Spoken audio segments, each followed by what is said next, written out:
Amigos de ANP Radio, ¿cómo están? Buenas tardes. Gracias por acompañarnos en esta nueva edición de Ensayo General. Hoy es 10 de julio y cumplimos nuestro programa número 35. Nos acercamos pronto ya a nuestro primer aniversario. Comparto la conexión esta tarde con María Inés Aragones. Mari, ¿cómo estás? Buenas tardes. Buenas tardes, César. Buenas tardes, amigos y amigos de ANP Radio, la voz vibrante del Perú, y de Ensayo General.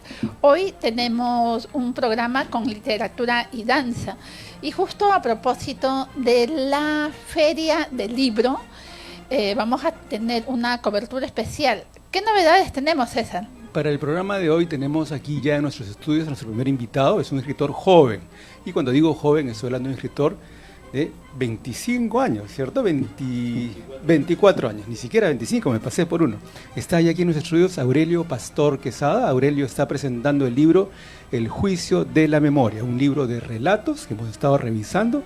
Lo que dice la contratapa: en este libro, Aurelio Pastor nos deja clara su obsesión por los perfiles de quienes están en busca de algún objetivo ambicioso, como el poder, la trascendencia o la libertad.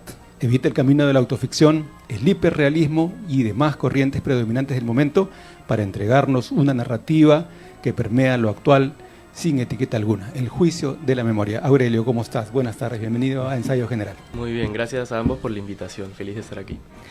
Estaba leyendo algunos de los cuentos del Juicio de la Memoria y he encontrado, no sé si es un patrón que tenga que ver con tu escritura, me he encontrado con tres personajes en un momento clave de su vida, hacia el final de su existencia. Estoy hablando del primer cuento de Mrs. Himmler, la tía de esos personajes jóvenes, no lo vamos a detallar. Sí. Don Segismundo, que es quien en esta historia sobre el cine, y no me acuerdo, el de El tiempo que perdimos, que narra su última tarde. Sí.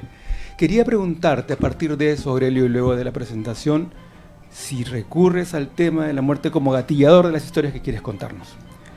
Bueno, en gran medida sí, tal vez no de manera tan intencional. Yo, en todo caso, recurro a eventos que me parecen importantes, en particular de la historia contemporánea del siglo XX, y parece que esos eventos están relacionados con la muerte, ¿no? Como ustedes lo mencionan.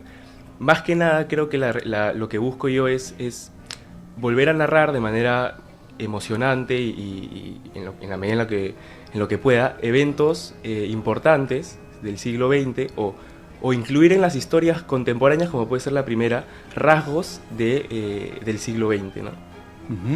Ahora, de esas historias que he mencionado, hay dos que no ocurren en el Perú, ¿no? La historia de Mrs. Himmler es en Alemania, sí. La del cine, bueno, esto es no es y por cierto, la última, esa que aunque no tiene una descripción del lugar donde está ocurriendo, yo podría asociar que es Lima. Okay. ¿A qué se debe que tus escenarios sean un poco como generales y que no están vinculados con el hecho de que tus lectores o buena parte de tus lectores puedan estar aquí, por ejemplo, en Lima o en Perú? Lo que pasa es que gran parte, o la idea de escribir este libro se me vino en gran medida porque yo tuve algo así como la suerte de poder volver a estudiar la historia del siglo XX, ¿no? A veces cuando nos enseñan la historia del siglo XX, ¿no? Primera Guerra Mundial, Segunda Guerra Fría y otros eventos, lo aprendemos en el colegio y a veces a una edad muy temprana, ¿no? Entonces eso no nos permite, digamos, tal vez no somos tan curiosos, no somos tan maduros intelectualmente, digamos, y yo pude, en Estudios Generales Letras, en la Universidad Católica, volver a conocer todo eso y quedé absolutamente fascinado, ¿no? Llevé un curso que se llama Historia Mundial del siglo XX, que me encantó, y a la par llevé un curso de narrativa. Entonces yo encontré ahí una forma de unir ambos y construir un cuento que de alguna forma le dé fuerza a estas historias que son realmente emocionantes, y por eso las historias se desarrollan en lugares, digamos, la mayoría realmente, en lugares distintos al Perú, ¿no? Sin embargo, Aurelio, son lugares distintos al Perú, pero tocas temas que son universales. En el Juicio de la Memoria, o sea, cuando tú lo ojeas, hay párrafos y hay segmentos que te llevan, por ejemplo, a la historia incluso actual, ¿no? Del Perú, que es esto, justo tener memoria sobre la historia y el pasado, para que no se vuelva a repetir. Sí, sin duda. el juicio de la memoria, o digamos, el mensaje que esconde, que está detrás del juicio de la memoria, es un mensaje universal, ¿no? Y tiene mucho que ver con eso, esa idea que trató de propagar Hannah Arendt sobre la banalidad del mal, ¿no? Que es un humano muy normal y corriente puede hacer cosas terriblemente malvadas, ¿no? Pero yo creo que también podemos extraer un lado positivo de eso, que es un humano corriente puede hacer cosas profundamente positivas. Entonces, sí, son ideas universales, digamos, porque tienen que ver más que con una sociedad en particular, creo yo, con la condición humana, ¿no? Entonces... Aurelio, háblanos un poco ahora de ti, ¿no? Hemos hablado de tu propuesta, lo que estás trabajando en estos relatos del juicio de la memoria. Nos decías que eres un escritor joven, 24 años, y que pasaste por estudios generales en letras, ya lo cual nos da una pista. ¿Cómo así una persona que estudia Derecho, viene del mundo de las leyes, se involucra con las letras? Bueno, yo siempre tuve una afición con el arte en general, ¿no? Yo, antes de, digamos, siempre tuve la certeza, digamos, que quería escribir, pero antes de empezar a publicar, yo me enamoré con el teatro en el colegio. Para mí fue una experiencia muy... que me llenó mucho. Y luego del teatro experimenté mucho con el cine, siempre a la par con la literatura, que fue, digamos, el primer arte con el que interactué. Y por último ya me encuentro con el cuento, ¿no? En particular, eso fue en Estudios Generales Letras. Pero siempre tuve una relación muy cercana al arte, es para mí una forma de vivir que escapa a lo racional, que no tiene una metodología fija, ¿no? Cuando uno, no sé, se dedica a las ciencias naturales o incluso a las ciencias sociales, hay una metodología, hay una forma específica de hacer las cosas, ¿no?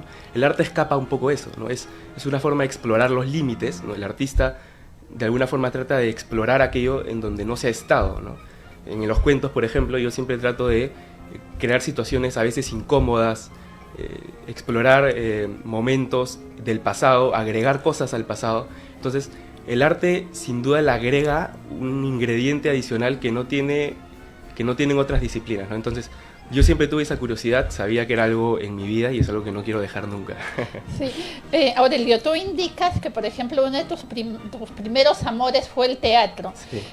Un hombre de leyes también tiene que ser histriónico en el juzgado, que incluso, si no me equivoco, hay algunas clases de actuación o de manejo escénico que tienen la gente de derecho, ¿o no? Sí, bueno, eso depende mucho a qué rama del derecho se termina uno dedicando. Tal vez en el derecho penal o en cualquier tipo de litigio, no hay el elemento de la persuasión, en los juicios orales puede servir, ¿no? Pero sí, tal vez en ese aspecto sí tiene mucho que ver el teatro.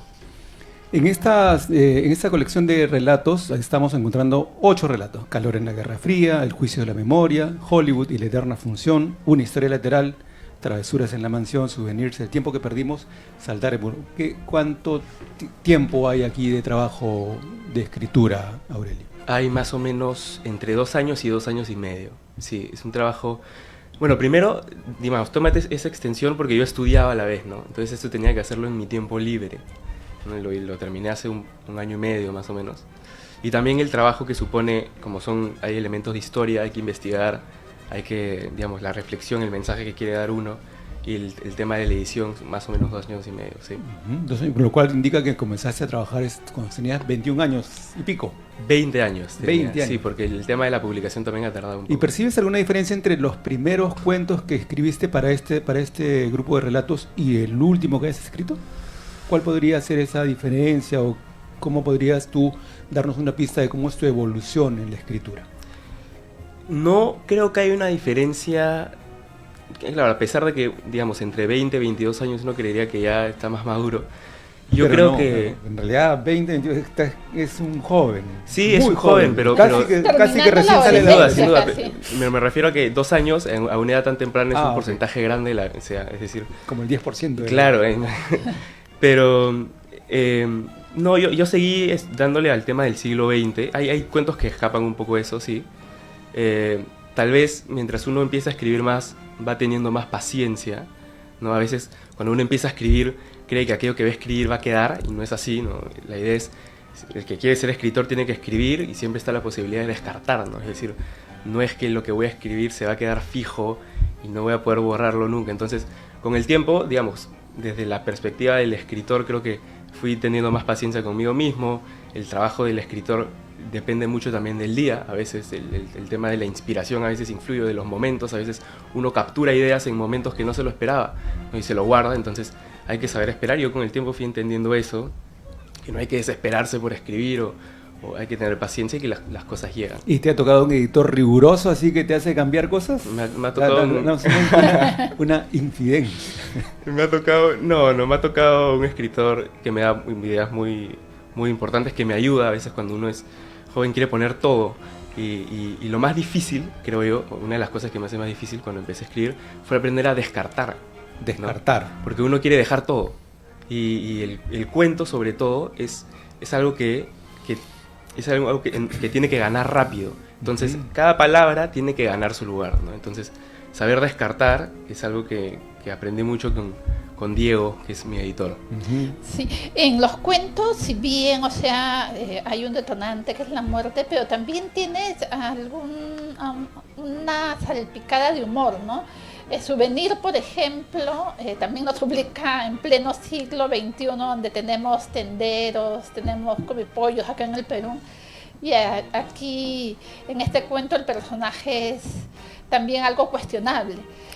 ¿Cómo logras equiparar esto, no? O sea, la muerte y también esta salpicadura de ironía o humor.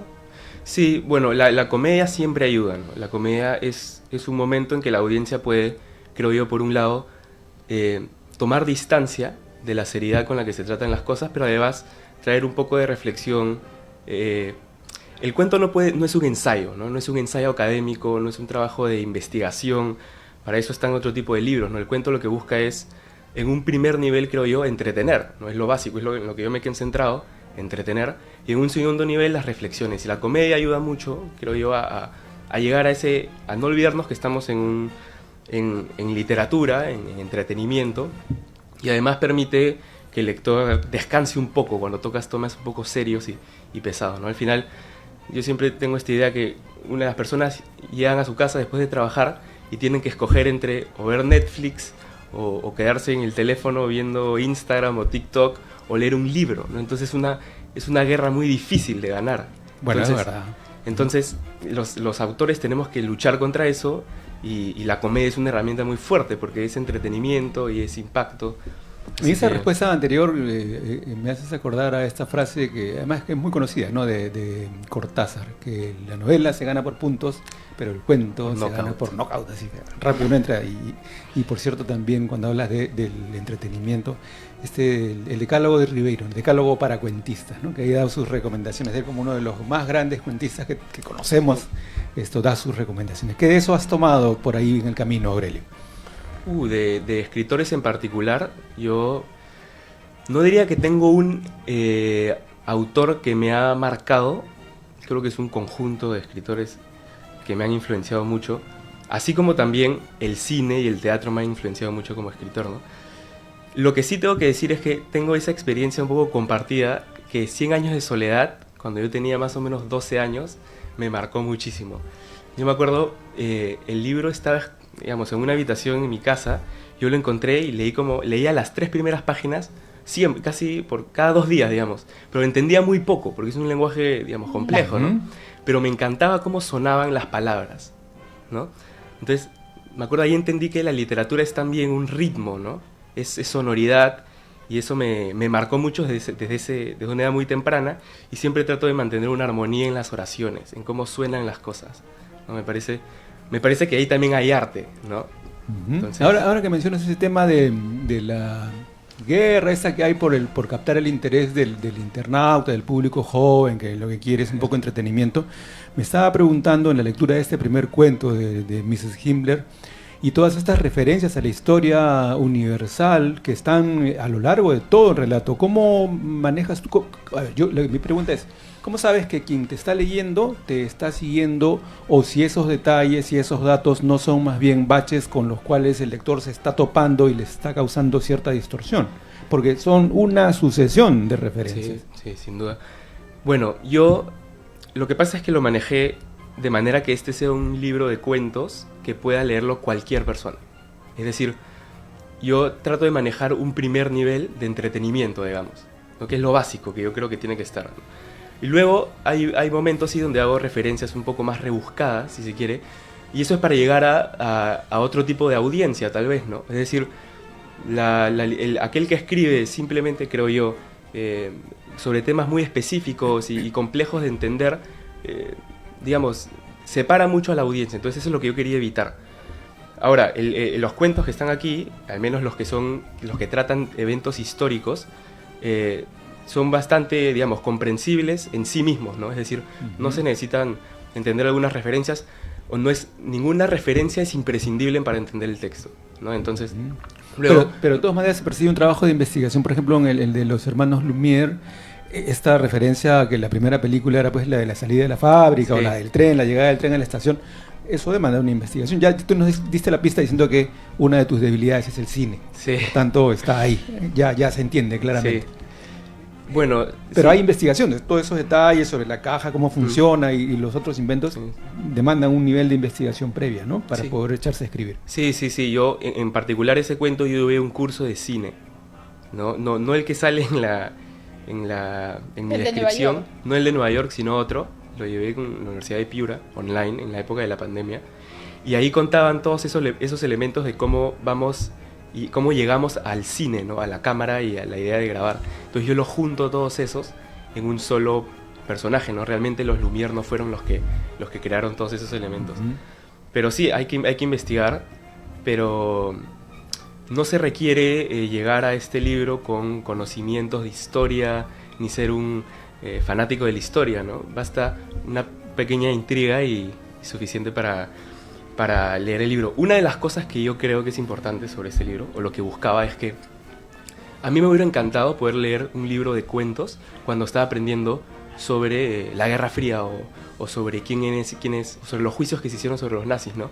Entonces, creo yo que es una oportunidad, invito a los colegios, a los profesores, a que les digan a sus alumnos que tal vez puedan leer cuentos, si son los míos, genial, pero si son otros también, sobre literatura que cuenten eventos de la historia, porque eso, digamos, hace la experiencia del aprendizaje más vívica, ¿no? O sea, despierta más intriga y la hace más entretenida sobre cosas que tal vez a algunos les pueden parecer aburridas.